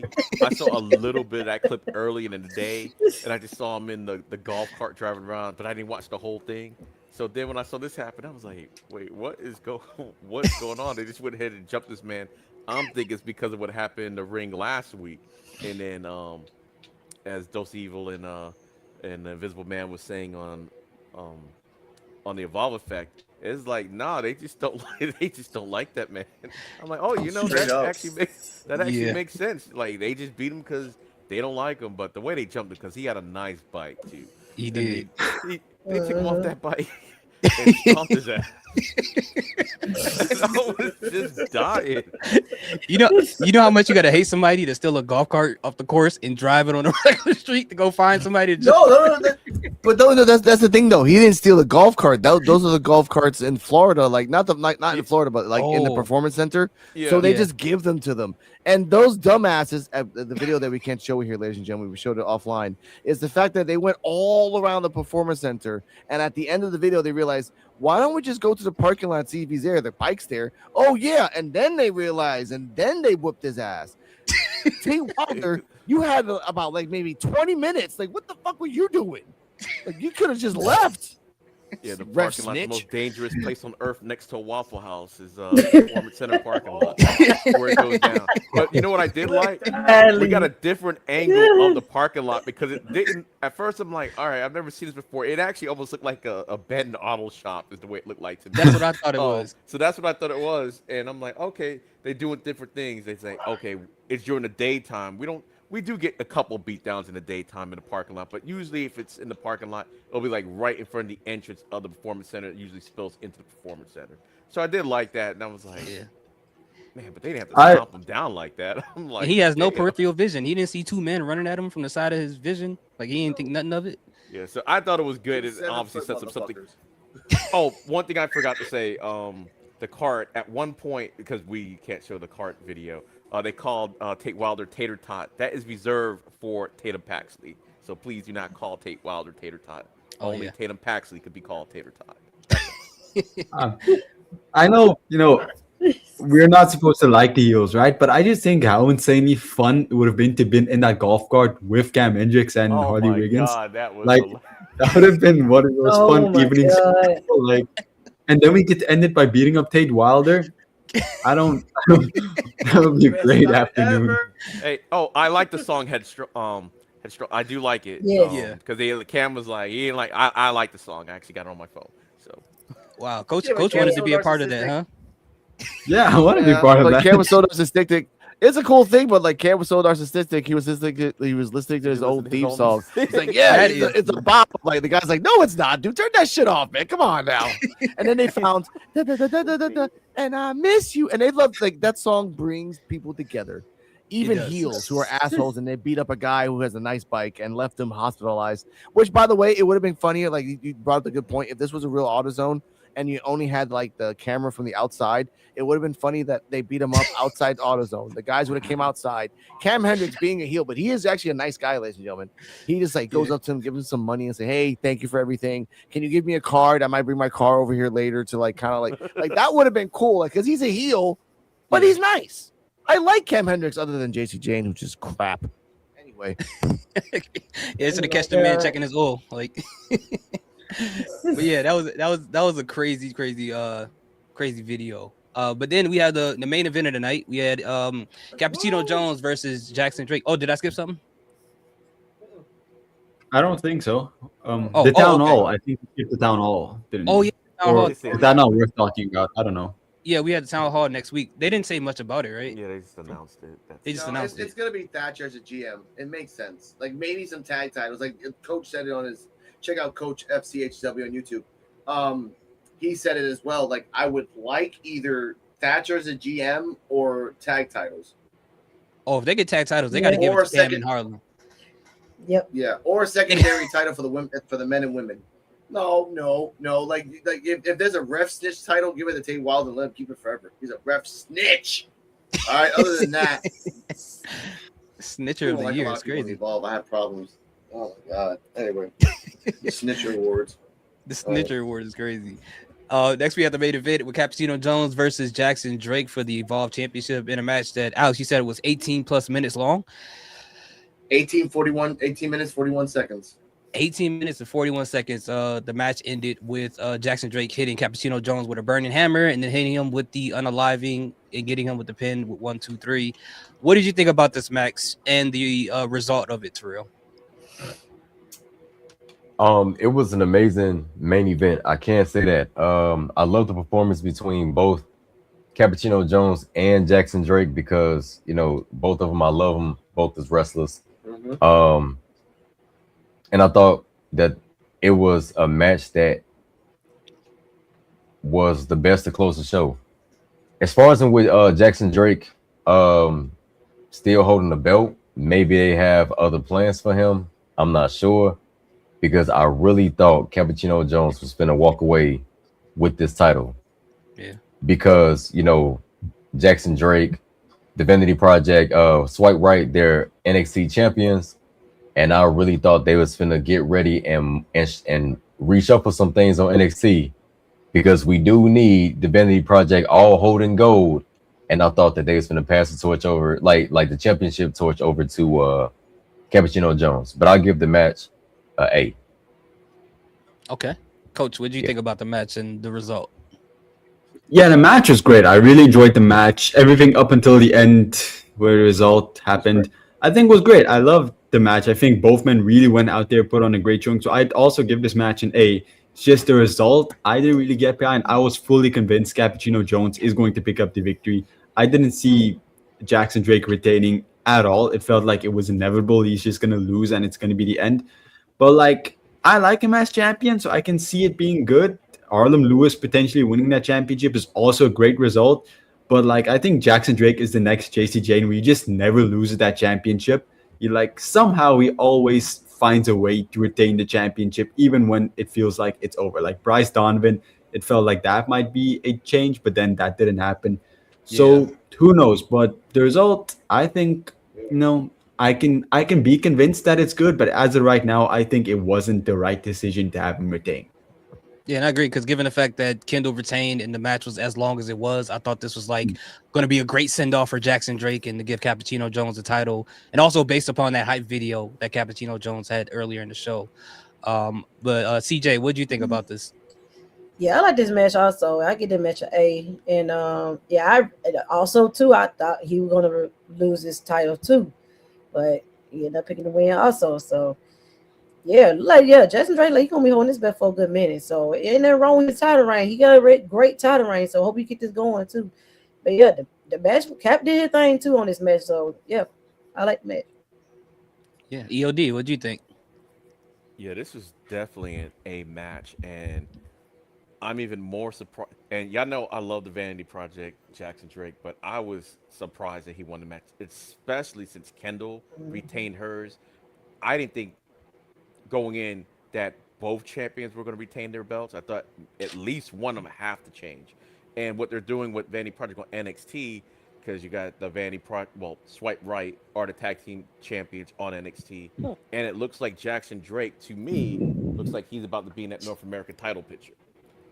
He's already feuding with Shiloh Hill, who I also believe is in the North American title picture right now. So I just thought, okay, and the promo at the beginning and last week, it really felt like it was the end of an era, and they're about to move on.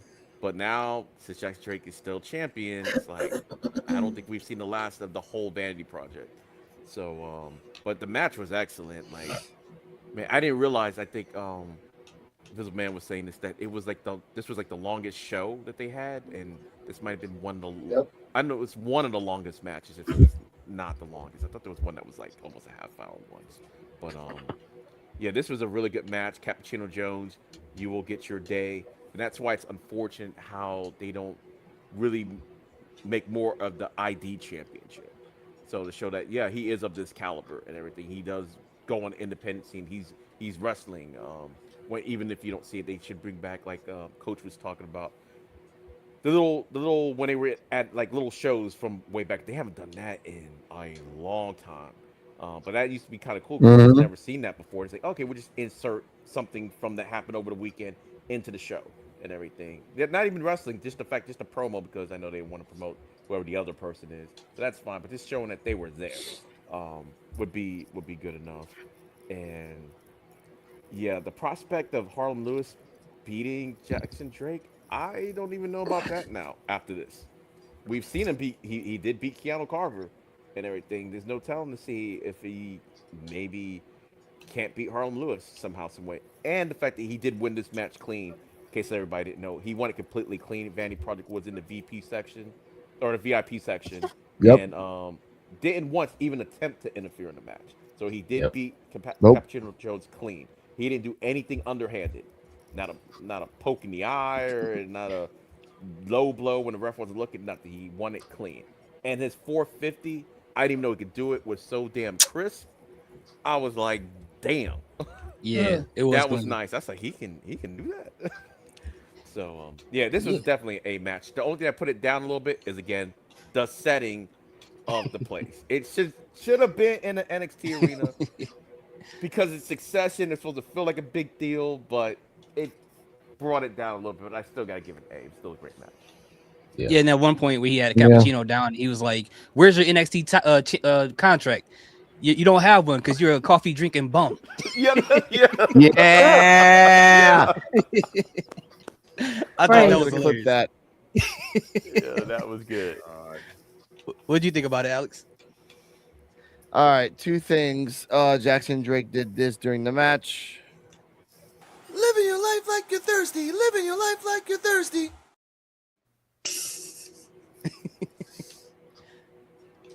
He did that. I didn't make it up. Second, I have to give more shine to Cappuccino Jones. He was the underdog throughout this whole match. But whenever he did the espresso shot, freaking Drake sold it like a champ. At one point when he was coming off the ropes, he did an espresso shot to Drake and he just fell on the floor and he was dead. Just straight dead for about a minute. And I believed it. He did the caffeinator too and got a 2 count. The fact that Vanity Project didn't go in, but something that Jackson Drake said, I think a week ago or last week, I think last week, that they considered Cappuccino Jones to be light work. So by him saying that, I believe like, no, we're not going to jump in. We're going to be a little scared, but we're not going to jump in because we all agreed that this guy is not on Jackson Drake's level, and they were right. Oh yeah. And that's the point of this freaking match. You're not on Jackson Drake's level. Harlem Lewis, the smart thing that he could do as a wrestler to go after Jackson Drake is to fight him one-on-one. The only way to do that is that to destroy Swipe Right before the match even starts. Like immediately, seconds before, destroy them so they never pop up. Then go after Jackson Drake and just bombard him with strikes. You can probably win. But the fact that Cappuccino Jones lost, I'm not surprised by it. I give this match a B+. 18-minute match. This is not the longest match, EOD. The longest match was the gauntlet for the Evolve Championship. That was the longest. And then that was like half hour or something like that. Or... Yeah. And then when the PC took over, it was like about 20 minutes too. Like that one was kind of like the same thing too. Oh, wait, yeah, that gauntlet match as well. The PC gauntlet, that was about a 25, 26-minute match. So it was about the second. It's weird. I have weird time frames. It is weird, but I want to say this. But for singles matches, it's the longest, right? In Evolve? No. The longest, the singles matches, the longest was oh shit, that's true. The longest singles match in Evolve. Wow, Terrell. Yeah, first. Second is Wendy and Kylie Ray. They did that match in 16 minutes. 14 minutes. And then after that was Kendall and Callie. That was 11 minutes. And then Kendall and Wendy was, I think, that was 9 minutes. I have a lot of weird numbers in my head, ladies and gentlemen. It's kind of crazy. But yeah, it was the longest singles match. It was a good match, ladies and gentlemen. But again, in this setting, in this small setting of people, like 75 people hanging out there, woo! The two kids with the glittery cowboy hats on the left next to the VIP section, woo! No, this should have been in NXT. Jackson Drake did a freaking Burning Hammond on television, and they let him do it.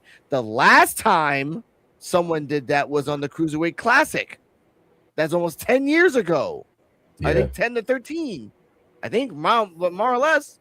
So come on, guys. That's all I gotta say about that. Other than that, Peter Rosenberg was kind of okay in this commentary. And Chewy didn't pop out, so hurrah.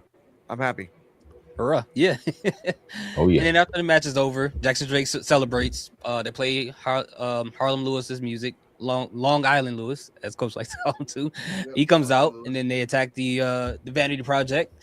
The Vanity Project had the upper hand at first, and then Harlem Lewis eventually got the upper hand at the end. And it was interesting because when he was yelling at Jackson Drake, this is the second time I heard something weird about that Evolve Championship. You had Cappuccino Jones say, "I'm going to win it, and it's going to taste good," and then you had Harlem Lewis saying, "Jackson Drake, I want your Evolve Championship. I want all of it."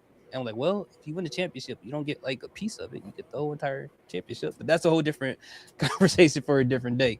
What was your thoughts on that, Terrell? You think Harlem's going to take it off of Jackson, or you think he's going to lose against him? It's tricky because Jackson Drake has outsmarted his opponents off and on, and even can show that he can win fair and square.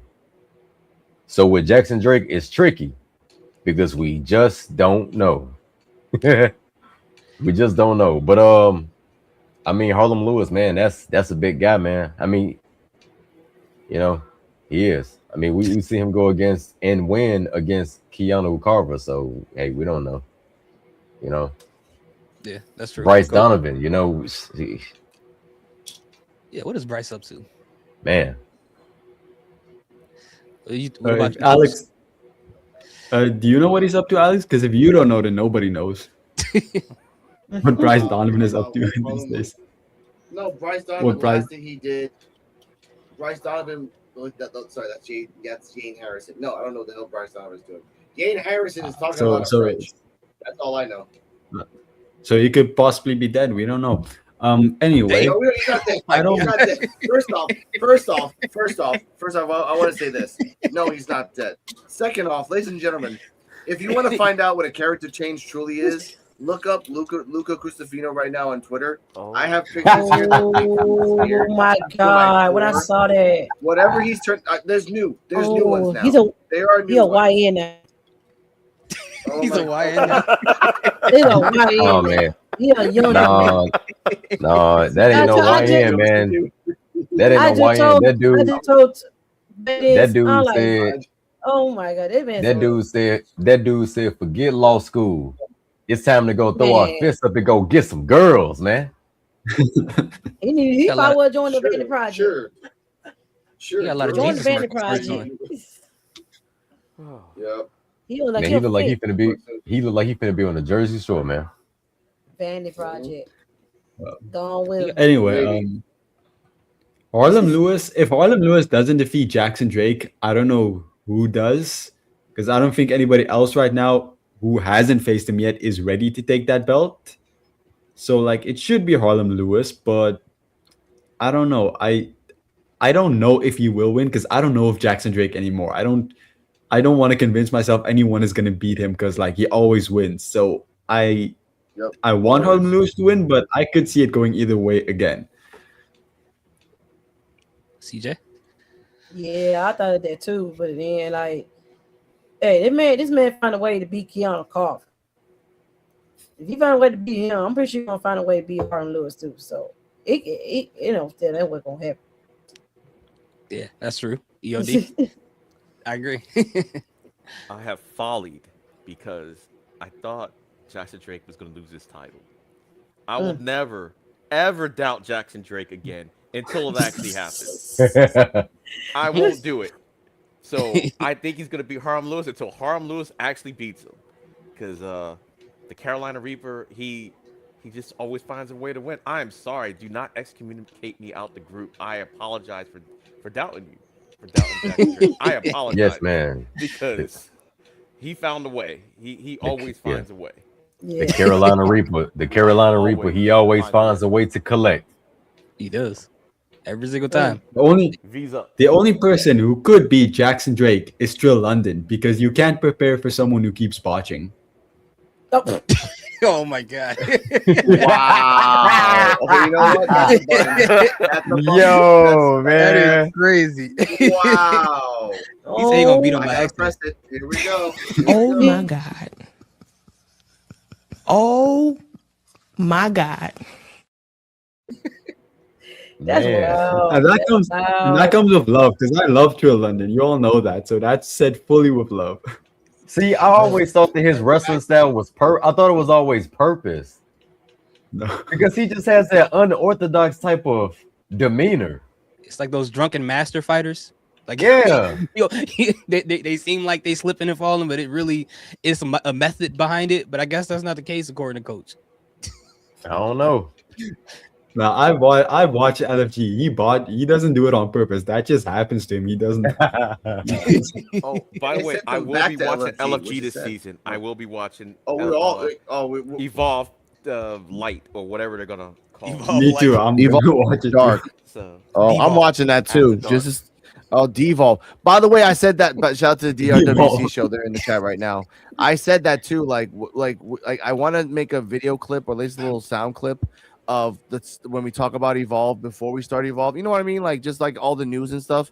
And I want to get the clip of like the Mario Brothers movie when Koopa's like, "This is the de-evolution ray," and I want to just put Chewie's face on it. And that's the clip. That's the clip for like let's You talk get about back to Evolve him. before Evolve. I always go back to him because he But is is Chewie the de-evolution of mankind? yes because he wears cat rug jackets. Anyway, back to you, Oh yeah, stuff. man. Got drug jackets. I mean, that's pretty much it for the show. Like, oh, we're just gonna go around and ask, would you guys grade the entire show? What do you guys think about the Succession? Was it a success or was it a failure? What do you think, Terrell? If Succession 1 and 2 were a person or people, Succession 1 would kill Succession 2 and say they smoking on that Succession 2 pack. Oh my God. They smoking on that pack, boy, because Succession 1 left this show in the dust. I will say that. there wasn't even no competition between this one and the last. So I would give this show a B minus. I think last year I gave Succession one. Um, I think I gave it an A or an S. I think that's what I graded part one.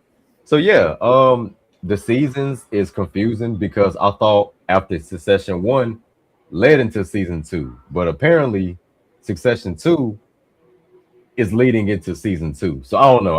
I'm so confused. Maybe this whole time we was watching the Zero, and then Succession one started part one. I don't freaking know. But yeah, Luke, and then also Luca Crucifino. He looks like he literally drinks Budweiser and listens to Backstreet Boys. Oh, Dang. Lord. Not Get some BSB. Steve- You saw the Harvey, pictures. get Yeah, some I back- sent the pictures to the group chat. Oh, I want to see. EOD, when you see the pictures, you understand. Like it's Yeah. it's scary. It Oh went my from Like he God. literally, colorful Crazy. Is it to the one like with he the literally Superman? does. yeah, he What? does. Like yeah. you know, Is like it you know, yellow like we shirt, know I the think? Rock was. Yeah, we know the Rock was talking about Stone Yeah. Cold, but no, Luca Crucifino. He literally looks like he drinks Steve Weisers and listen to Backstreet I Boys. don't know. To me, it looked like he would wear one of those like Bugs Bunny jerseys from back in the '90s when I was like in high school. So Oh. that's what it kind of reminded me of when I first saw it. 'Cause it was like bright yellow. Yeah. Oh, you know the Just, look. like, doing- Oh, you Yeah. talking That's what about the reminded me. old He could school do, Tweety Bird shirts? yeah, with the baggy jeans. yeah, with the baggy jeans. Yeah, that's what it Yeah. reminded me of when I saw That's it. his style. Oh yeah, It's man. 90s They had now. yeah, they had God. LJ. Yeah, they I'm had old too, man. LJ, Ubu, Mhm. LJ, and one. Oh man. Yeah, with the rhinestones in it and the t-shirts. The Jabot jeans. Oh, you get them Jabot Jabos. jeans, huh? Yeah, you get the jabos. You gotta get them shiny jabos though. You keep your body clean, huh? You rocking Yeah. them Jabot jeans, huh? Yeah. Oh my God. He probably smell like the gold bottle curve and everything. Oh yeah. Oh my god. Oh my god. Okay. Okay. All right, Coach, what did you think about the show? Jesus. Oh my God. I'm gonna give it a C. It was not as good as the previous Succession. I don't think it was as good as any of the previous episodes we've had. And yeah, I enjoyed the show. I enjoyed the matches, but overall, I didn't feel this show really. The vibe was just off of this whole show for me. So I'm gonna have to give it a C around about there. Okay, CJ Wolf. Yeah, I'll give it a C also. It was an alright show, but it wasn't better than the first one. They should have kept that same presentation they did on the first one, where they was at the Performance Center, where where they air NXT. Make it a big deal since they're in a different arena. So no, this one they just at their old regular arena at their regular episodes of Evolve. But question why they did that, but yeah, it kind of threw the feel out for being something special. So yeah, I give it a C. Yeah, I agree. What do you think of EOD? Yeah, I have to agree. Even though I did think the two championship matches were great, the other match, it could have been on last week, like I said, and maybe had Wendy and Callie this week. I think would have been more exciting. But saying all that, the arena is the thing that makes me bring it down because it's supposed to be y'all PLE. And y'all did such a good job presenting it the first time around that you spoiled me. And I was just really looking forward to that. So as much as it's been hyped up, I gotta give it a C only because it was in the regular arena and not at NXT. That's the only reason. If it wasn't for that, I think I would have gave it probably a B plus. It was not as good as the first Succession. It wasn't. But the two championship matches were great. I liked it. And I think y'all would have did the ladies match would have been the street fight would have killed in that arena with the camera angles that they do. Though somebody threw a perch, maybe that would be the only thing I would add. Y'all could do exactly everything y'all did. Though somebody threw the perch because I like seeing people go through the perch. But yeah, C for me. Sorry. Yeah, and the venue feels like, well, ain't nobody changed the titles here, so let's not put them in the NXT. Let's not use the extra cash to put them in something bigger. But what do you think about it, Alex? Yeah, good P, right? Ladies and gentlemen, the things I have to say, but ultimately it's a C. The setting, I wanted. If you're gonna give an 18-minute match to Cappuccino Jones and Jackson Drake, no shade on that. you should have gave a 12-minute match, 13 at most, to Kendall and PJ Vasa. If you have real stock in her, I'm like, all right, we're throwing you to the wolf then. PJ Vasa, you want to be the head of the show? Show us a 13-minute match. Give us a 13-minute match. Because if you can't, then you yourself has to either get better or get out, honestly.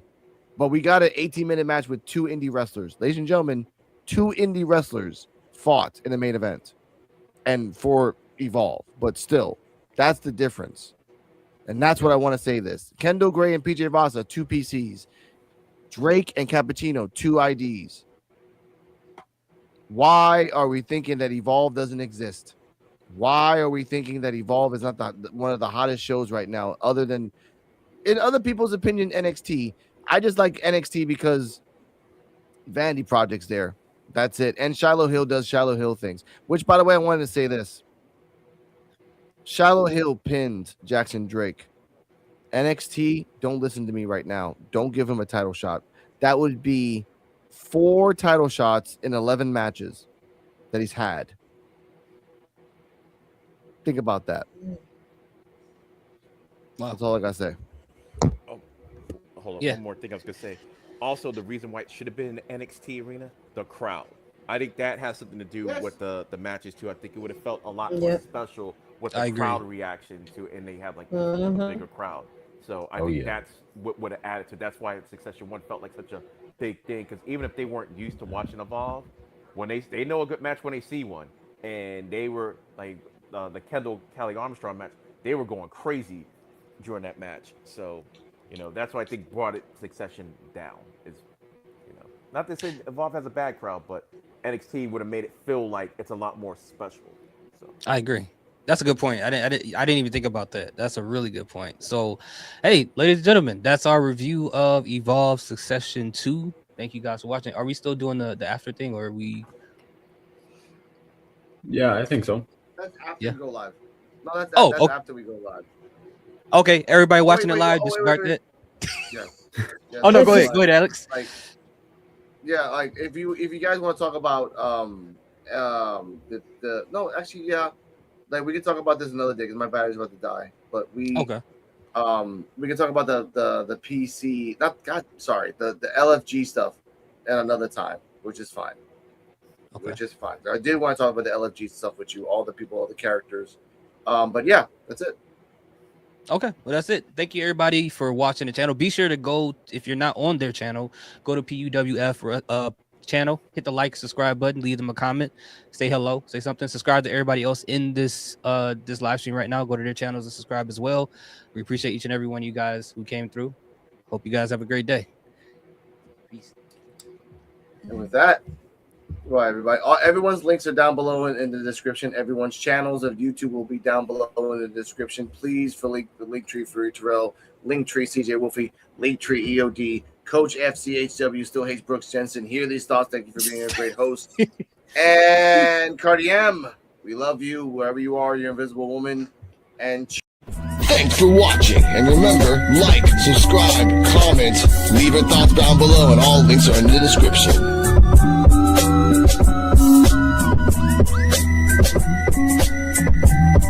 See you next time where we can evolve together. Coquito out.